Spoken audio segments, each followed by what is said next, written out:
Alors, pour optimiser votre listing, il y a des outils qui vont vous aider pour cela. Alors, je vais, dans cette vidéo-là, vous présenter deux outils de Helium 10 qui sont l'outil Scribble et l'outil Listing Builder pour facilement créer votre listing et vous assurer que vous n'allez rien manquer d'important en termes de mots-clés.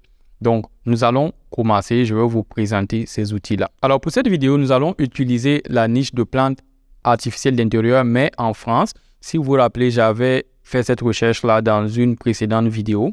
Alors, nous allons prendre plantes artificielles d'intérieur. J'ai déjà fait la recherche Cerebro. Alors, sur Cerebro, nous avions ce résultat-là. J'avais déjà appliqué un filtre en me limitant tout simplement aux résultats, les mots-clés qui ont plus de 10 recherches par mois avec un match type organique et il y a au moins 3 des 10 meilleurs vendeurs que nous avions sélectionnés dans le top 10 des résultats. En réalité, pour optimiser, j'irai même un peu plus loin en sélectionnant même juste 2 et en filtrant, ça va me donner plus de mots-clés. Donc ici, c'est pour l'optimisation de listing. Alors, on va faire Export Data, on va juste copier pour le moment. Et ensuite, on va aller dans l'outil Scribble. Donc, venez dans Tools et vous allez dans Listing Optimization. Vous pouvez voir ici qu'il y a l'outil Scribbles et vous avez aussi Listing Builder. D'accord? Alors, je vais prendre d'abord Scribbles. Donc, la première des choses que vous faites, vous sélectionnez le Marketplace. Donc, nous sommes sur Amazon France et on nous demande d'ajouter des phrases. Là, nous allons ajouter les 66 mots, les 66 phrases que nous avions identifiées et nous allons valider Apply. Alors ici maintenant, voilà, on peut commencer à écrire le listing. Vous allez voir qu'est-ce que Scribble fait. Il nous met ici en fait les phrases et les mots-clés par ordre de volume. Donc plante, c'est un mot-clé qui est plus recherché sur Amazon. Après, vous avez artificiel, après plante avec S, intérieur, etc. Mais c'est surtout les phrases qui sont importantes, d'accord? Donc, vous allez voir ici que ça dit plante artificielle intérieure, c'est le mot-clé qui a le plus de recherche parmi toutes les phrases que nous avons mises. Ensuite, force plante, intérieur, force plante. Donc, ça peut vous donner une idée sur qu'est-ce que vous devez mettre, par exemple, dans le titre et aussi de vous assurer que vous n'oubliez rien. Une chose que vous pouvez faire, vous pouvez importer un listing. Donc, nous allons importer un des listings des compétiteurs. Donc, si nous venons ici, nous pouvons peut-être prendre celui-là. On copie le eSign et on va le mettre dans Scribble et on fait Apply. Tout ce que l'outil Scribble a fait, c'est d'importer le titre et les bullet points ainsi que la description de ce listing. Notez que ça n'a rien mis au niveau des search terms, les mots-clés qui utilisent les 250 bytes et aussi au niveau des subject matter. Ça, c'est un champ en fait qui est en train de disparaître, n'est plus visible même dans Seller Central.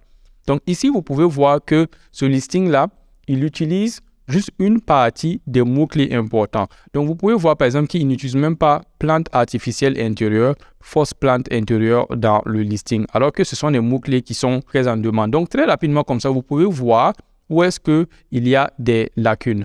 Donc, comment commencer? Pour rédiger votre listing, vous pouvez commencer par le listing d'un compétiteur et modifier beaucoup, vraiment changer les phrases, etc. Ou tout simplement, lorsque vous créez votre listing vous-même, vous venez ici, vous commencez à taper le texte, les bullet points, etc. Mais c'est généralement plus facile de partir avec une base. Ou vous pouvez aussi payer quelqu'un pour rédiger le listing pour vous. Ensuite, vous venez dans Scribble ou Listing Builder pour faire des ajustements. Donc, très rapidement, je ne vais pas modifier le listing, mais vous voyez comment ça fonctionne. Donc, si on prend par exemple plante artificielle intérieure. Donc, ici, par exemple, ils auraient pu tout simplement ajouter intérieur et ça va barrer plante artificielle intérieure. Ce qui est très intéressant avec les rankings sur Amazon, c'est quoi? C'est que quand vous regardez par exemple plante artificielle, ici plante artificielle et plante artificielle intérieure, plante artificielle est dans plante artificielle intérieure. Donc en écrivant plante artificielle intérieure, vous êtes en train de donner un boost pour le mot, la phrase plante artificielle intérieure, mais aussi la phrase plante artificielle lorsque les gens ont fait des recherches. Donc, c'est très intéressant d'aller sur des mots-clés qui sont plus longs comme ça. Mais attention, il faut qu'ils aient assez de demandes. Okay? N'allez pas prendre les longs mots-clés qui sont par exemple en dernière position ici, là. Non. Il faut vraiment vous assurer que quand même, ceux qui ont un volume intéressant, vous les ciblez aussi. Donc, c'est comme ça que vous allez pour trouver les search terms, quelque chose que moi j'aime faire tout simplement. Alors, je prends la liste des mots-clés et je les balance dans Frankenstein, qui est un autre outil de Helium 10 que je vais vous présenter très rapidement. Donc, vous pouvez venir cliquer ici sur Frankenstein. Il va tout simplement vous l'ouvrir. Et maintenant, tout va dépendre des filtres que vous allez appliquer dans Frankenstein. Donc, toutes les phrases sont là. Et ce que vous allez sélectionner, alors vous allez demander de vous retourner tout simplement les mots. Donc, ce que vous allez faire, vous allez dire one word phrase per line, d'accord? Vous allez dire include word frequency count. Et en ce moment, vous pouvez venir ici et vous ordonner par fréquence. Donc, voici en réalité tous les mots individuels qui sont utilisés pour faire toutes ces phrases que vous voyez ici, là. Voilà, donc c'est quelque chose que vous pouvez utiliser pour remplir les mots-clés rapidement. Mais encore une fois, comme je vous l'ai dit, vous devez plutôt partir vers des mots qui ne sont pas courants dans d'autres langues ou des fautes de frappe, etc. Alors, vous pouvez prendre tous ces mots-clés-là, tout simplement, et vous venez les mettre maintenant dans les search terms.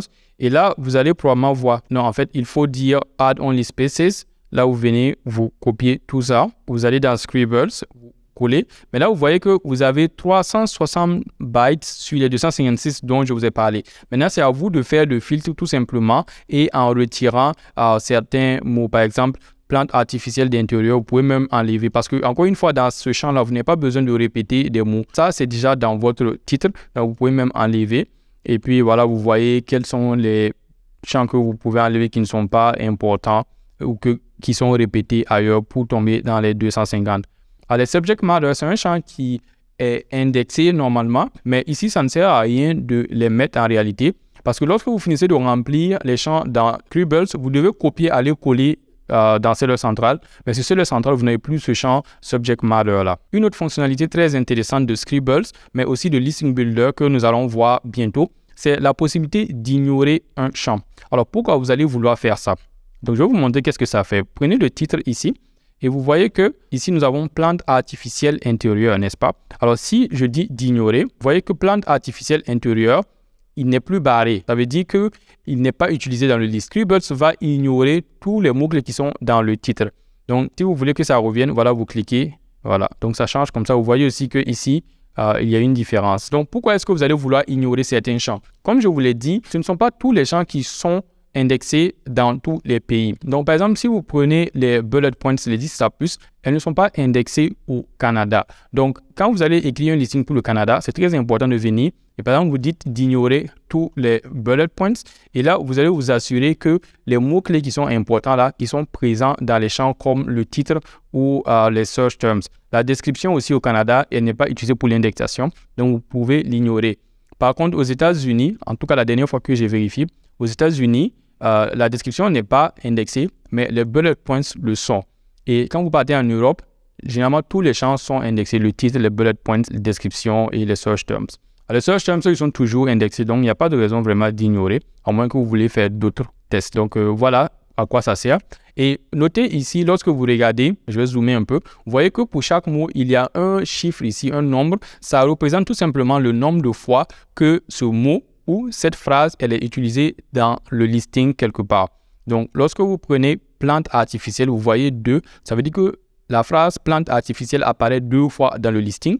Et lorsque vous prenez les mots ici, par exemple artificielle, ça apparaît 20 fois. Donc, je pense que c'est assez clair pour Amazon de quoi parle votre listing lorsque vous avez plante 17 fois et artificielle 20